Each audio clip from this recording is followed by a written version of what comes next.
Su Qingyan was an emergency doctor who spent every day and night fighting against time in the emergency room, saving critically ill patients regardless of fatigue.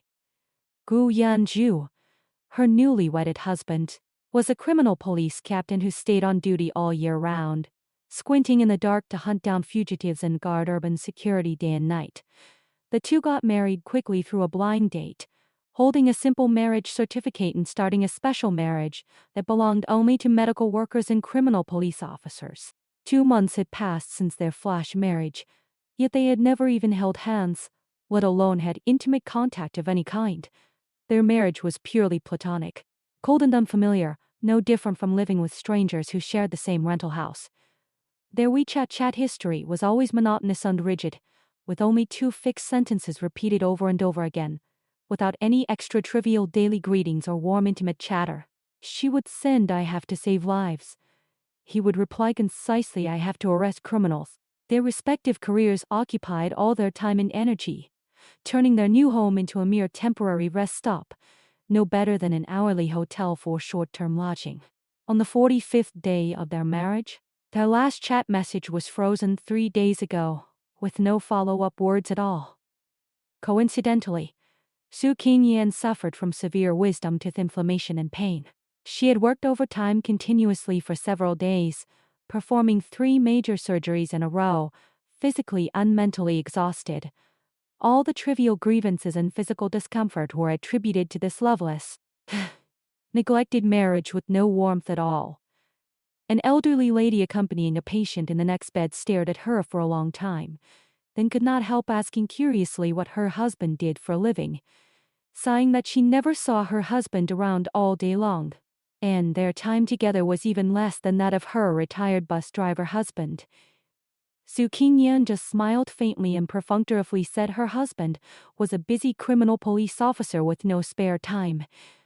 She dared not tell the truth that they slept in separate rooms, had no interaction, and lived a completely empty married life without any newlywed sweetness. She still remembered their first blind date clearly. Gu Yanju wore a neat dark blue police uniform with broad shoulders, a narrow waist, sharpened cold eyebrows, and a toughened reliable aura all over his body. But when he smiled slightly, a pair of cute little tiger teeth would show, forming a strong and attractive contrast with his cold temperament. At that time, she was only attracted by his outstanding appearance and reliable bearing.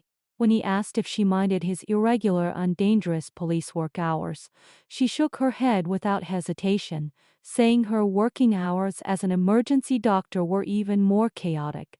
She never imagined that after marriage, their staggered schedules would make it harder for them to meet than for ordinary couples to run into each other on a crowded street. On their wedding night, before they could have a warm chat, Gu Yanju received an emergency murder case alarm. He could only apologize repeatedly and rush out to arrest the suspect, leaving Su Qingyan alone holding a pillow and waiting for him all night long. In the early morning, she only received a cold standard message: "Safe. Do not worry." Right after that, her department director called her nonstop, urging her to rush back to the hospital immediately because the emergency room was overcrowded with critically injured patients. She had to rush downstairs without hesitation and rush back to her post to save lives. From then on, their fixed life trajectory was completely settled. He guarded the city to arrest criminals outside, and she guarded the ward to heal the wounded in the hospital. Their marriage was like a precise cold instrument, running rigidly, relying only on the 2 professional sentences all year round. On the 4th day of enduring severe wisdom tooth pain, Su Qingyan finally collapsed tiredly on the duty room bed to rest for a while. Her best friend Lin Weiwei sent a video call, eating fried chicken while applying a facial mask, teasing her for living like a widow in a platonic marriage. Even her wisdom teeth were wronged for her.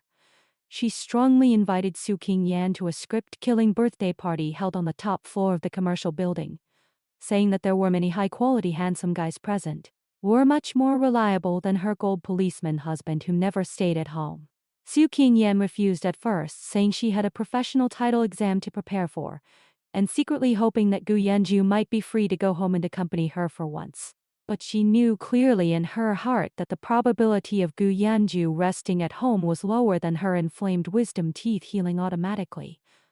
Besides, even if he stayed at home, they would only sit opposite each other reading internal medicine and criminal law. With no romantic warmth at all. She could not help recalling the moment she was secretly attracted to him.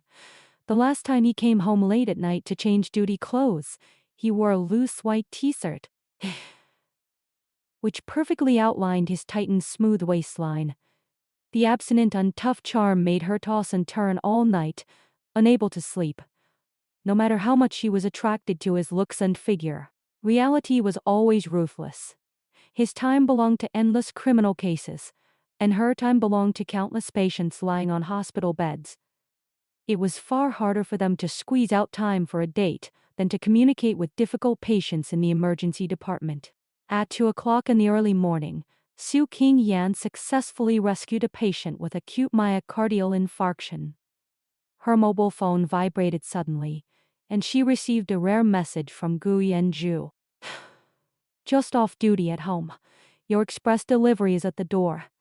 She stared at the message in a daze for 3 seconds, instantly realizing it was the anti medicine she had bought for her wisdom tooth pain a week ago. She typed quickly, excitedly, "Are you at home alone?" He replied in seconds. "Yes. Catching up on sleep. Going to arrest criminals tomorrow."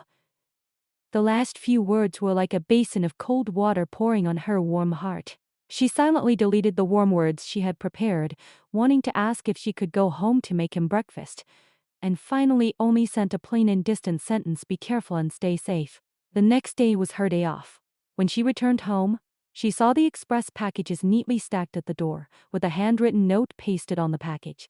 Gu Yanju's handwriting was sharp and powerful, carefully reminding her to take the anti medicine after meals and never take it on an empty stomach to avoid hurting her stomach. Her heart suddenly softened completely, warmed by his quiet and clumsy thoughtfulness. She opened the door and entered the room. The living room was spotlessly clean, but the bedroom door of Gu Yanju was tightly closed with no light seeping through the crack. He had obviously received an emergency mission again and rushed out without disturbing her rest. A warm thermal insulation bucket was placed on the dining table.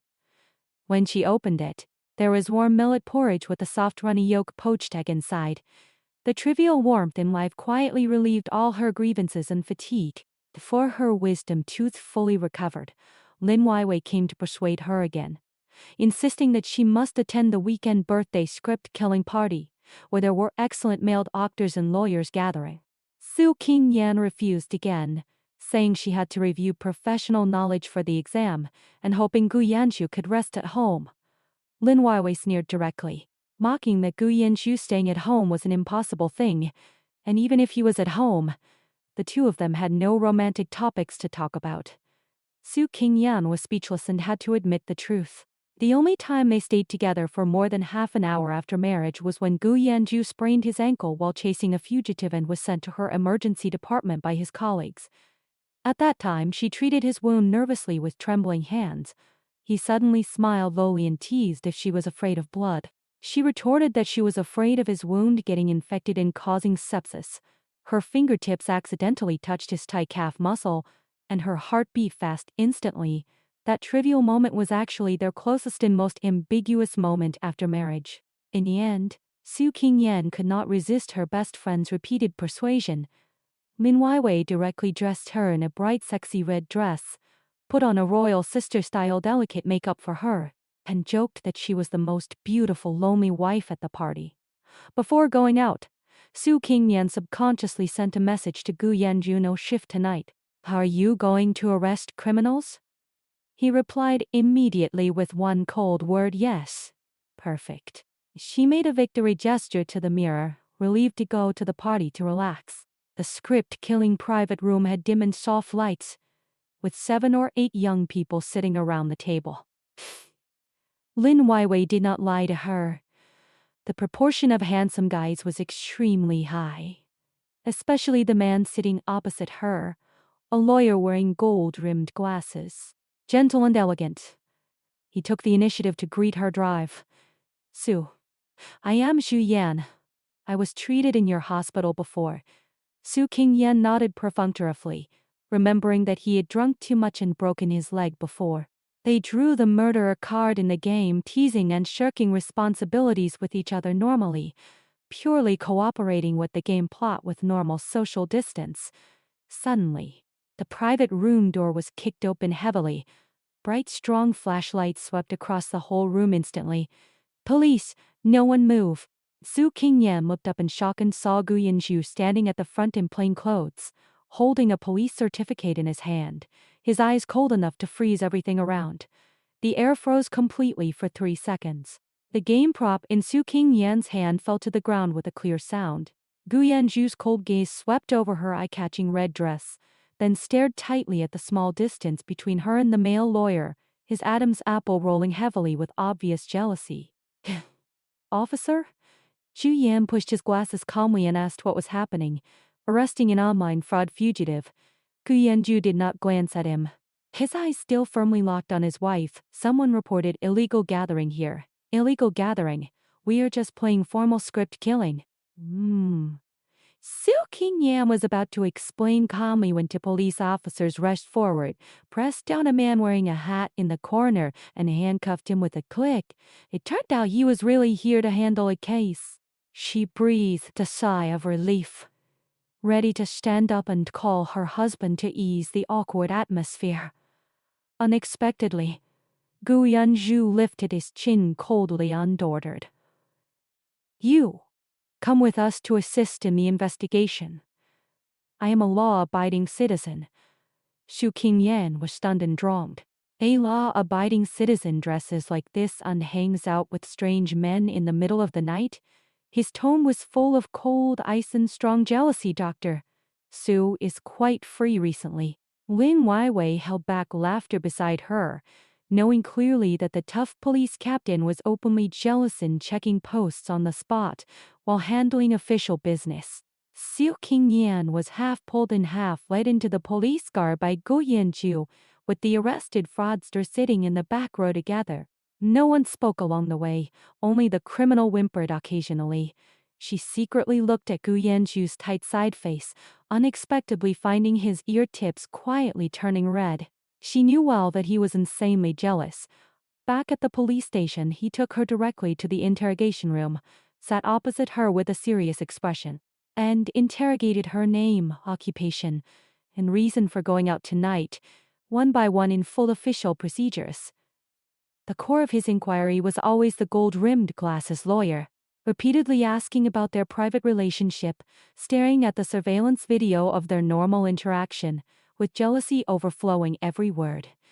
Su Qingyan could not help laughing angrily, asking him whether he was handling a case seriously or checking on her privately. She complained that he never went home all day long, and she just went out to relax a little, which was not excessive at all. Gu Yanju was choked speechless, stood up awkwardly and turned away. Outside the door, his colleagues whispered and joked, saying that this beautiful lady was Captain Gu's wife. No wonder he specially deterred here on the way of chasing fugitives, afraid his charming wife would be accosted by other men. They teased that the red dress looked extremely attractive, which made the captain's face turn black with jealousy. Gu Yanju shouted awkwardly to let them get back to work. Su Qingyan covered her face shyly, but her heart was filled with sweet warmth. She realized that he cared about her more than she thought, just not good at expressing his feelings.